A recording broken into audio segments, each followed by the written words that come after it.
Dr. Fermi and his assistants, after months of arduous preparation, achieved the first controlled chain reaction in uranium fission.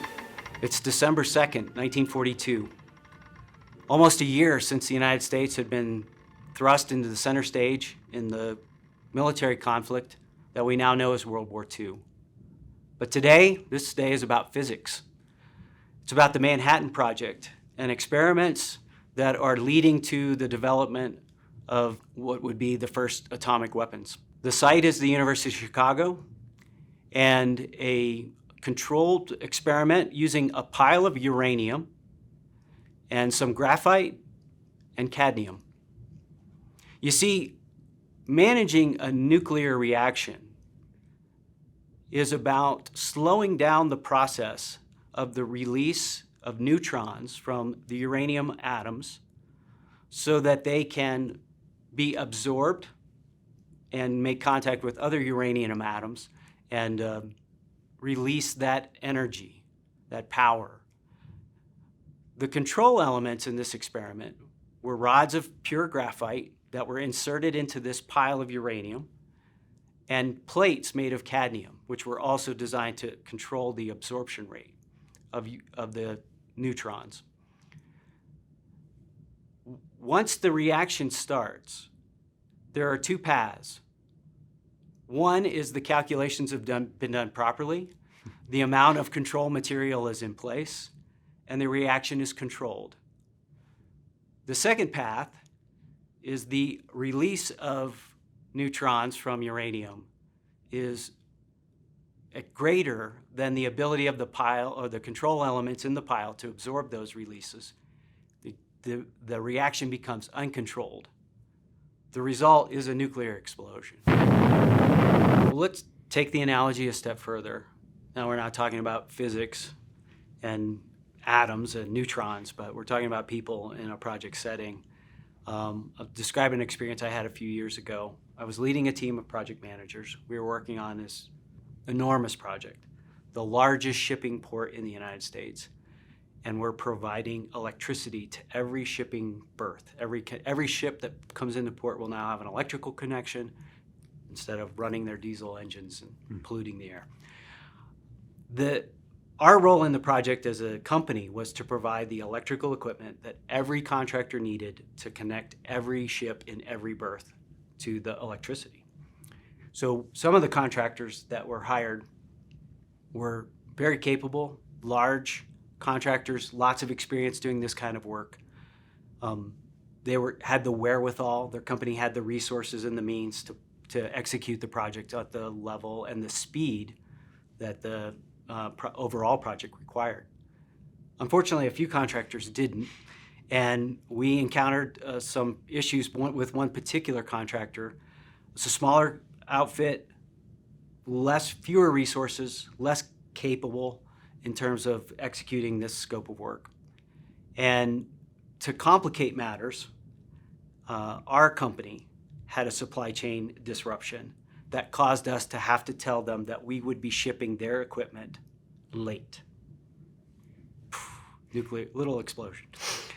So, as a project management team, we went into risk management mode. We started developing strategies and trying to come alongside and partner to reduce the impact of our delay, because inside the contract between us and this contractor was a clause that allowed them to claim monetary damages for our delay. So more little explosions going off throughout our company as my boss is saying we have to bring this in at a level that we can live with as a company.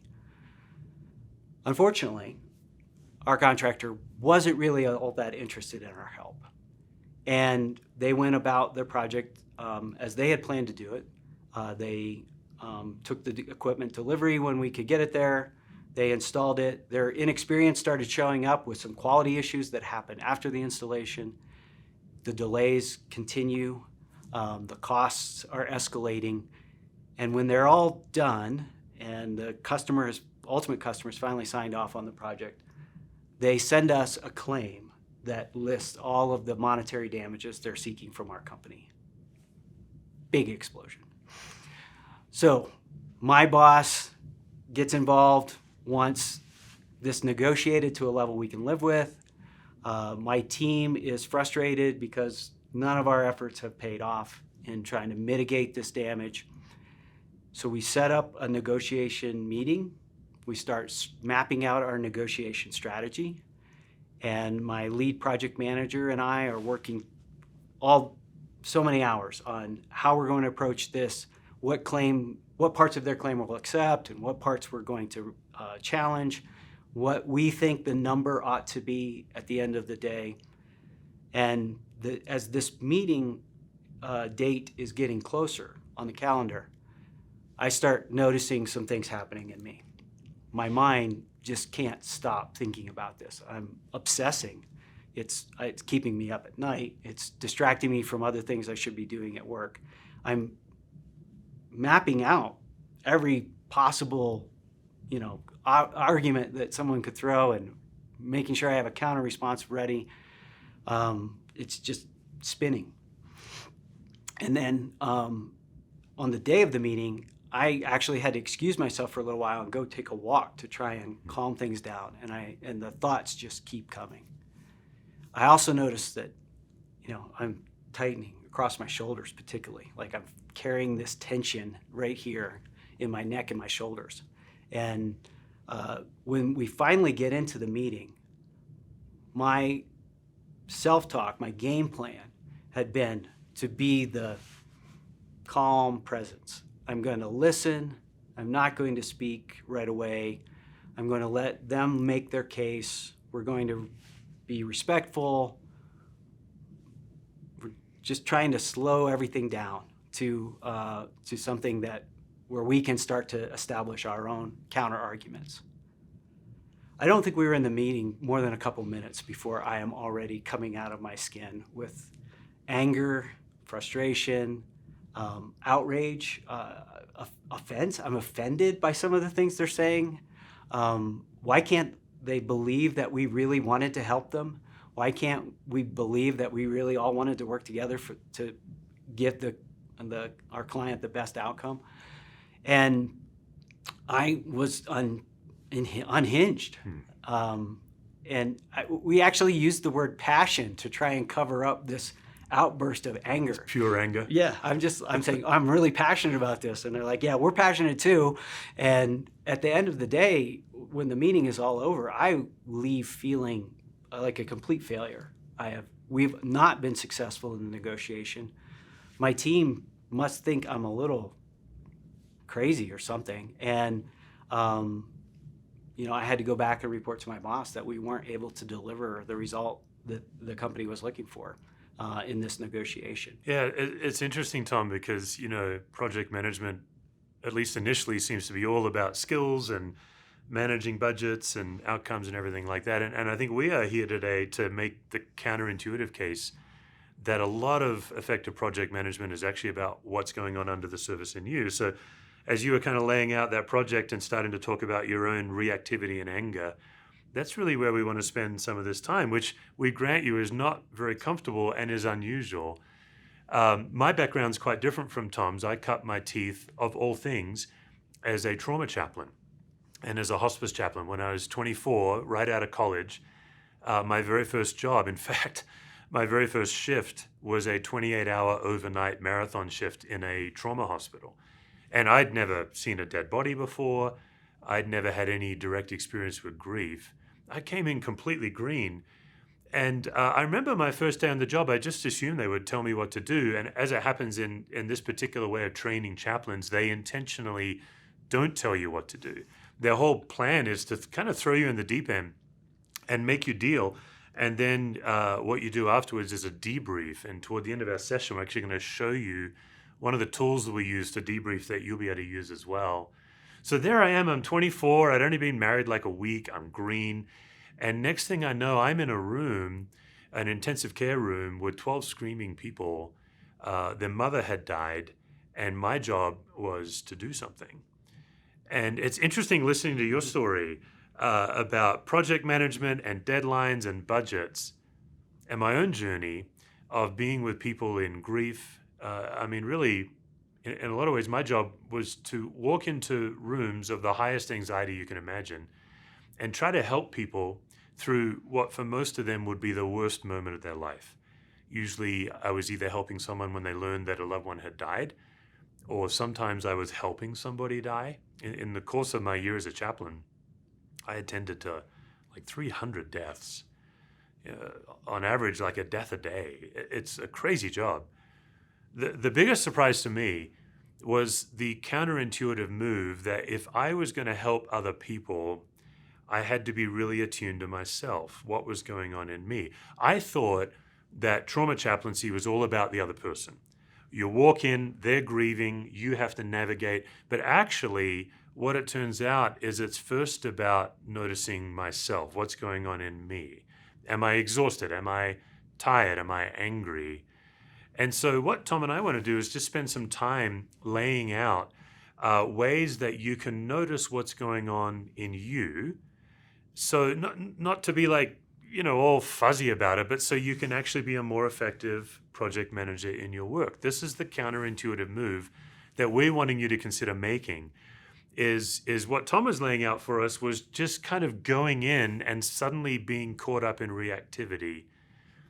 And that's really the first thing we want to point out is when you think of anxiety, you can naturally think that it's worry and fear, but it's actually your ability to notice when you're reactive, and then how do you notice that you're reactive and how do you lower your reactivity? So when I was a chaplain, my job was to walk into a room and to notice reactivity, both in me, but also in people as well. So here's the first thing we're going to encourage you to do, and anybody can do this, is anxiety spreads in 4 different spaces. And so we just want you to start thinking about the 4 spaces of anxiety. It's pretty simple. The first space is the space in me, what's going on under the surface in me.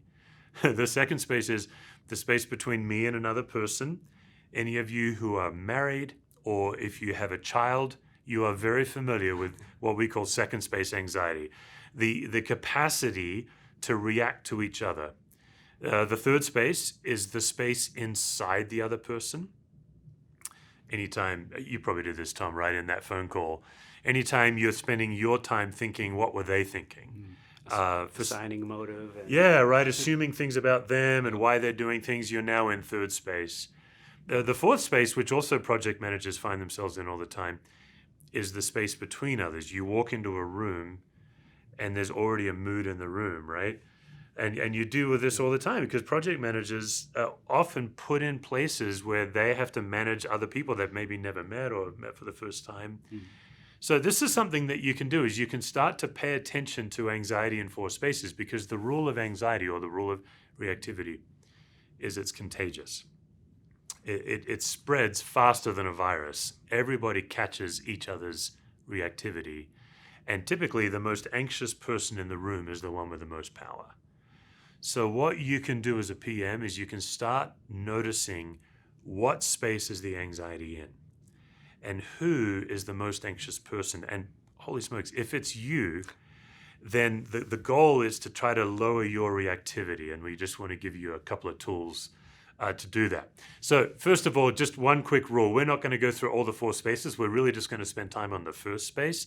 But here's a quick rule you can take away from yourself. If you find yourself crossing into third space, the space inside the other, that is the one space that you cannot change. That's the holy ground space. That's the skull and crossbones space. And so one of the things you can do is start to notice when you have crossed into trying to think about the way other people are thinking. I don't know if anything comes to mind for you, Tom, about that phone call. What was going on for you when you were crossing into the third space there? Well, it started actually with already a low estimation of who these people are and all the work that they've generated for me, for my team, because of their incompetence or lack of ability to pull off this project. And I think it went from there to assuming the worst case about them, that they were out to get us, that all they were interested in was the monetary compensation, instead of actually trying to solve the problem and deliver results for the client. Yeah, so you talk about a slow heartbeat, that's of value, but you were already cooking pretty well before the phone call happened. This is so common, right? This is what happens in any group meeting. particularly when there's already conflict going into the meeting. And so what Tom's doing here is he's already ready for a fight, I guess you would say. And therefore, if you have assumptions and the person acts a certain way, suddenly you've gone from 0 to 60 or nuclear, right? Like now it's a chain reaction where you've lost control. So step number one, and we're not going to spend much time on this, is you can notice when you have crossed into third space, when you're spending your time thinking about what they're thinking. It's futile. All you can do is use the experience to stop it. But what we want to do is give you some tools on the most powerful space, and that's the first space, the space in me. Because the rule of anxiety management is pretty simple. As much as you can learn some tools for all 4 spaces, and there are tools for all 4 spaces, if you can spend the majority of the time on space number 1, noticing what's going on in me, you can actually not only lower and slow down your own heartbeat, you can actually calm an entire room of people. You can take a calm presence and move into an anxious room and lower it. I guess in some ways that's the number 1 lesson of my life when I served as a chaplain, is my ability to calm myself was connected to my capacity to be a good chaplain. And if I caught other people's anxiety, and if I was spilling my anxiety onto them, then I wasn't able to connect. And so what Tom and I have noticed is what's surprising is these lessons I learned in a chaplain, the lessons that Tom learned as a project manager. We've spent the last several years now training teams to notice the 4 spaces of anxiety and reactivity. So a couple of things in space number 1. Reactivity is generated by assumptions and false beliefs. Assumptions and false beliefs. So like in your case, we've already covered some of the assumptions you had. Right. I'll share a couple of false beliefs that I had as chaplaincy, and then we need to hear from you too. Yeah, maybe try like the belief that I had to save our company in this scenario. Like it was on me. All on me is a common false belief that adds unnecessary pressure, gets you reactive. I remember walking into my first chaplaincy room, these people are screaming, "I don't know what to do." I didn't realize that I lived under a false belief that I should always know what to do. And so anytime I don't know what to do, I get reactive. And what I know about myself now is if I don't know what to do, I can actually pause. But back then, I would then just start doing something. I would just take charge. I was reactive. So a couple of things that you can do is you can start to notice your assumptions. Like as you're moving in, what are you assuming about other people? What are you assuming about yourself? And the second thing you can do, and this is deeper work, is you can actually start to list your false beliefs. So for me, I believe I always need to know what to do. I believe I always must know the answer. Tom and I work together in an organization. He could tell you, if we're in a meeting and somebody asks a question of the group and nobody knows the answer, I believe I must answer it, even if they didn't ask me the question. And I got to say, as a parent, this has bitten me so much because I have become human Google in our house, where my kids are fully capable of Googling an answer, but instead they ask Dad. Why is that? It's because I've operated under this false belief that I must always know the answer. Most of us live with 15 to 50 false beliefs and then hundreds of assumptions about people. So if you picture yourself in a group, you can start to notice how anxiety and reactivity can spread like wildfire, like a nuclear reaction, because everyone is carrying assumptions and beliefs and reactivity, and then we're just reacting to each other, and then it's just a chain reaction. So what we want to do is give you just 3 simple tools that can help you lower your reactivity while staying connected, and it's really for the goal of being more effective. So here's the first tool, and this is the one that for Tom and I we find to be the simplest tool, is to pay attention to where you're noticing chronic anxiety or reactivity in your body. And the choices are a spinning mind, a racing heart, or a tightening body. Spinning mind would be that you believe, I think you do this right, Tom, that you can worry your way to peace. Or if a meeting's coming up and you're already a bit anxious about it, you're trying to preempt all the solutions. I've thought through every possible question and formulated a response, and yeah, You're ready to roll. Oh, It's like a choose your own adventure. And so you the night before the meeting, you're up worrying about it, trying to preempt everything. That's actually on some levels, right? That's a sign that you're a good planner, but on other levels, it's a sign that you're in the grip of reactivity. I'll bet I'm not the only project management person and has that strategy kind of baked into us. It's a common thing, and I'm the same way. For me, spinning mind is my number one. I believe I can worry my way to peace, which has never worked.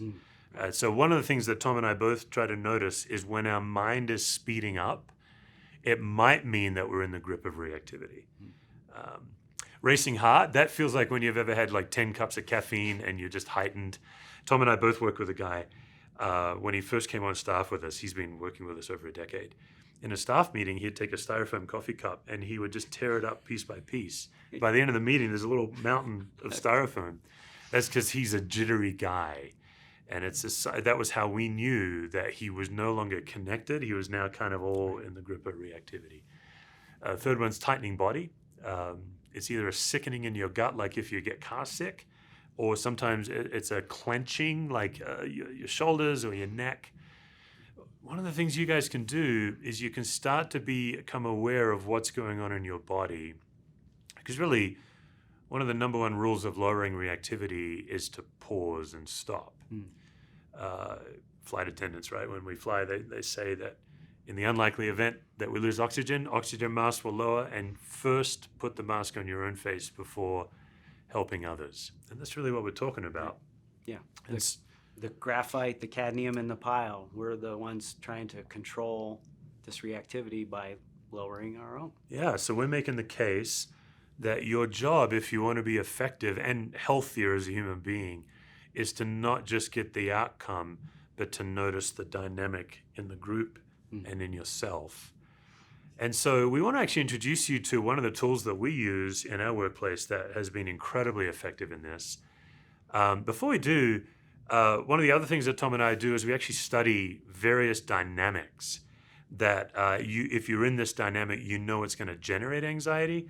So power versus responsibility in project management. Tell us about that. This is the classic, right? For every project manager viewing this presentation, you know this, you've lived this.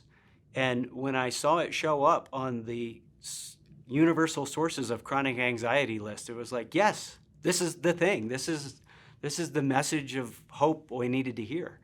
That it's not just the doom of every project manager to face this dilemma of responsibility that outweighs our authority, but it's actually also a pathway to the freedom and release from it, naming this dynamic. So in every project manager I've ever associated with, we all understand this is the nature of our job, our existence, our role in an organization, is to carry a disproportionate amount of responsibility to the amount of authority we have.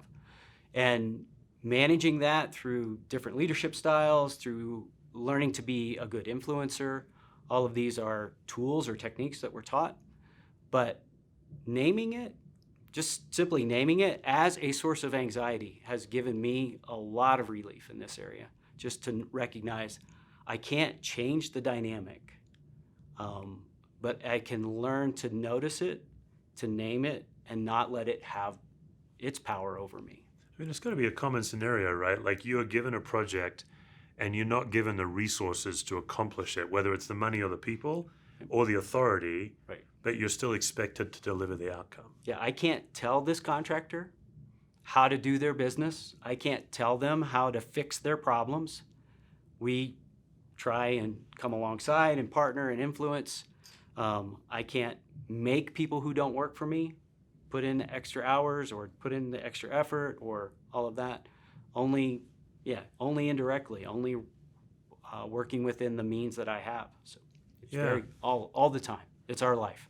So one of the things that Tom and I train in our organization is if it's true that anxiety spreads in a group, it's also true that calm presence, intentionally calming yourself down, also spreads in a group. That's infectious as well.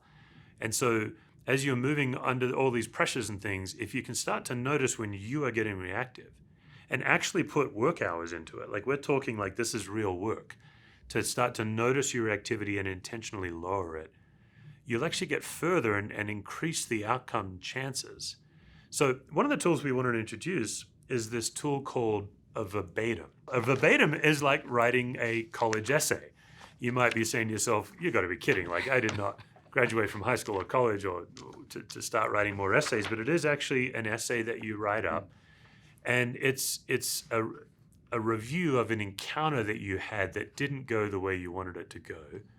So, yeah, let's just talk through some of the elements of it here. Yeah, in the first part, the initial step is to kind of paint the picture, lay out the background scenario.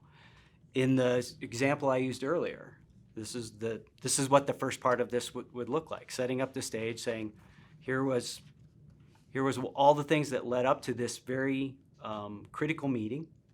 Here's the facts, the reasons why we were in the situation we were in, my own feelings about what I might be facing going into that meeting. All of that ends up in your background and your self-awareness. Yeah. So the beginning is just to try to write up a summary, and then the next step is you start to actually, this is surprising, but as best as you can remember, you try to type out word for word what you said, what the other person said. So you might imagine a verbatim where there's a group of people, it can take a while to try to remember what everyone said. But I'll tell you this, memory experts teach us that everything that's ever happened to us is in here. It's just tricky to get it out. So what you're looking for is to pick an encounter, probably a recent encounter, where things just didn't go the way you thought they would, or things went poorly, or you came out of the meeting reactive. That's usually good material for a verbatim. Then you sit at your computer and you actually type up. You can see here on the next slide, we actually have, it's like a table. It's just basically a table where you've listed every person. And in one column, it's what he said, she said, I said. Right. But tell us about this other column. This where it's. Yeah, as you recall these experiences and start to write them out, and I said this and they said that, you also remember, oh, and I felt this and I experienced that, or I watched their reaction to this statement. And it really gives you a totally new perspective on the whole encounter. All of those things were happening in the moment. You probably, I know in my cases, I wasn't able to see them all and process them all that quickly in the actual encounter. But going back and dissecting the dialogue and putting down the reactions was really helpful, and seeing things I hadn't noticed before. Yeah. So what we're going to do for you right now is we've actually brought a real verbatim that is from a real business, where the CEO of the business was quite frustrated with her director of operations. And this had been a chronic problem. This was an ongoing problem. And so when she came to us for help, we said, this would be a great verbatim. And so I won't read the background, because as you can see, like what Tom and I first showed you is like a template for a verbatim, which we can provide for you afterwards if you want. So the CEO, M1, good morning. And then C1, good morning. M2, I want to discuss a pretty tough issue this morning. As you all know, our patient census has dropped pretty substantially in the past 10 days. There's a medical context. And it's staying lower than where it needs to be. We've been touching on this for the last few months, and off she goes as she lays it out. But what gets really interesting is you start to notice that her right-hand column, the thoughts and feelings column, is chock full of content. And this is the stuff going under the surface of this CEO. So here we have a CEO of a medical company that's multiple millions of dollars per year. And here is what she is thinking and feeling under the surface. Well, this is seemingly okay and not difficult per se. The issue for me here is that I've been asking this person to prioritize building relationships in the field 2 days a week for over a month. She's done hardly 0 field visits for over a month. While I made the mistake of not giving her specific and measurable goals in her task, there's been an obvious objection or hesitation. I'm now coming to her actually saying, I need this, as opposed to, I would like to have this. And as I've said in previous meetings, it's failing, and I'm feeling like, here we go again. As she responded, her face became red, I believe with passion or frustration, I'm not sure, And she immediately began pointing the finger at our marketing director and then proposing other ways to avoid the work. So like what you can see is a verbatim gives you the gift of letting you access what's going on under the surface. Tom and I both typed up verbatims. We've both done a number of them. Tell us about the first one you did and what it was like. First of all, I was so surprised that I could remember as much of the conversation as I could remember. Right. And the feelings that came back along with it as I was processing, I found myself getting angry with this person all over again. Right, you kind of reenact it. Yeah, and then at the same time, I was also able to see some things from that person's perspective. I was able to maybe hear their dialogue really clearly for the first time. And I gained, along with revisiting all the anger and frustration I felt, I gained some perspective into their point of view, into the things that they needed. Fortunately, in that particular encounter, there was a solution, and we were able to see it. It became visible through the dialogue, and we were able to act on it. But going back and looking at the verbatim, it was like, why didn't we see this sooner? It was a fairly simple fix to the source of a lot of the frustration. But maybe if we had verbatim some earlier conversations, we could have gotten there sooner. So. This is a really common example, right? Is we get easily stuck, and then we kind of rerun the same scenarios. And the gift of the verbatim is perspective, that it helps you step out of a situation and kind of analyze it like you're the sociologist, I guess. like you become a sociologist of your own situation. So if you want to try to do a verbatim, the simple way to start is, well, when was the last time I was in a meeting and it didn't go the way I wanted? Right. Which for me would have been like yesterday, probably. Yeah, another, as you might imagine, the life of a project manager is full of meetings. Like this is a big part of the job. And all the dynamics of meetings that go along with it. So you might say, if you've been in a meeting recently and you needed a meeting after the meeting to debrief or process, this could be the sign that a verbatim might be a helpful tool for processing. Yeah. So once you've filled out what he said, she said, they said, and your thoughts and feelings as best as you can remember them, then the final piece of the essay is a reflection. Yeah. And so you've tried to remember what happened, and then you write just 2 to 4 paragraphs, right? It's not a very long paper. Like even the one that we brought, the actual one, it's like a 7-page paper. So don't let that intimidate you. You can start with a fairly short meeting, which will then generate a short verbatim. I first learned how to do these in chaplaincy, and I'm not proud of this, but I had to do a lot of verbatims when I was a chaplain because that was the primary way they helped us get in touch with this first space, figuring out what's going on in us. And over time, I don't know if you've done this, Tom, you'd actually try to shorten a meeting so that you could... So the verbatim would be The verbatim would be shorter too. Yeah. So once you're done, then you reflect. And so one aspect of the verbatim is just the power of getting out of it, typing it up. That does some work. But then one of the things that we do in our organization is present it to a group. Right. Which is a really powerful tool. And to be fair, it may not be the best approach in every setting. Yeah. If it's, you have to create a safe space, an environment where people have mutual trust and respect in order to process this kind of stuff. It can be very vulnerable. Yeah, because you're talking about... I messed up all the ways in this meeting with the contractor, for instance, all the ways I felt that I had let myself down, or I had let the organization down, or my team down. And sharing that back with the team, it's pretty intimidating. Yeah, it's a really important point. Some of you are in work cultures where it's really not wise for you and your vocation to be sharing your thoughts and feelings with your teammates. But one of the things you can do is you can find a trusted friend, because just typing it up helps. Like if all you do is type up a verbatim, it will give you perspective. Absolutely. But then if you have maybe a trusted friend, or maybe you are in a work environment, like in our work context, we do verbatims on staff because vulnerability is just part of our staff culture that we've built. So let's say that you do have a staff culture where it's safe. Yeah. Then one of the things I think is important for us to talk about is it's not about a mulligan, right? What was it like when you first presented your first verbatim?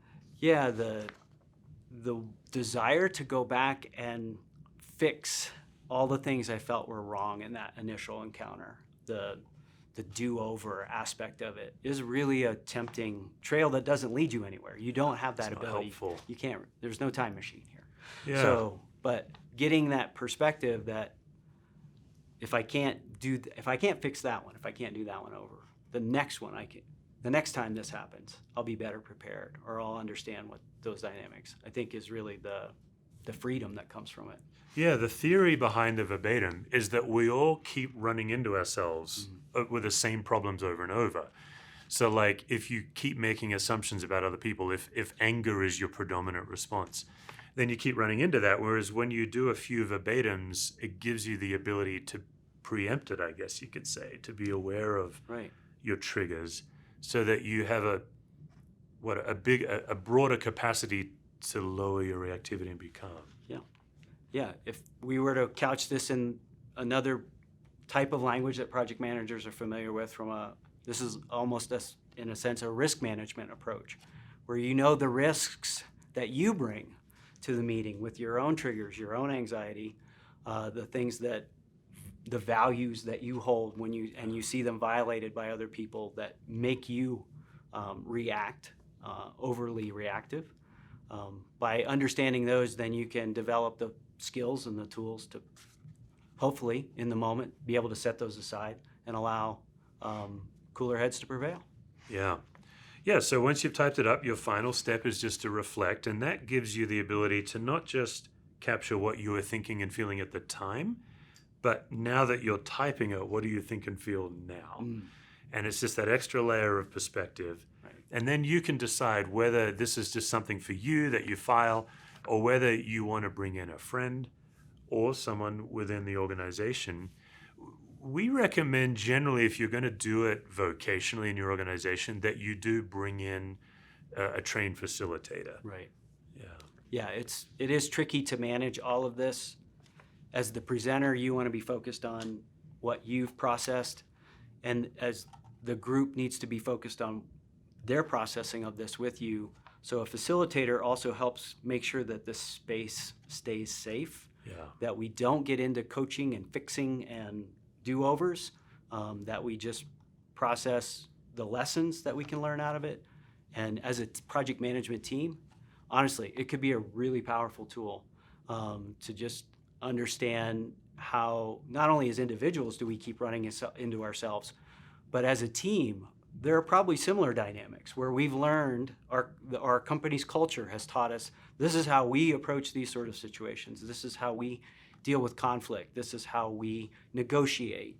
All of those settings that are fraught with these anxiety triggers, we can learn as a team to be better, as a group, to be better individually as we encounter these.